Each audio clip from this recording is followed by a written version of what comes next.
न्याय दे पारना आमे किंतु केवल टीआरपी रे अच्छंती आमे केवल पब्लिसिटी रे अच्छंती आमे केवल विवाद रे अच्छंती आमे तांको मांकर दुख बुझिचंती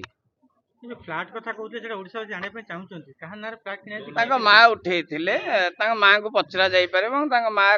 वर्तमान कहवा मुहूर्त रे अच्छंती आपण तांको संग आपण जानिथिबे ना आपण सारा ओडिसा वाले जाने पे मु 1.5 वर्ष धरी तांको सहित जोगाजोग रे नाही तांको पई मु हॉस्पिटलाइज थिली एवं बहुत गुडे थानाबाड़ी कोर्ट कचेरी ये हेछि अंडर जुडिक्शन मोर केस अछि तांको मैनेजर को सहित तेणु हुए तो मु तांको अंतरंग बोली काले ह्यूमन सागर मते किछि तांकर गोपनीय कथा कहीदेवे तांको व्यक्तिगत जीवन रो कथा खुलासा हेइ जीवो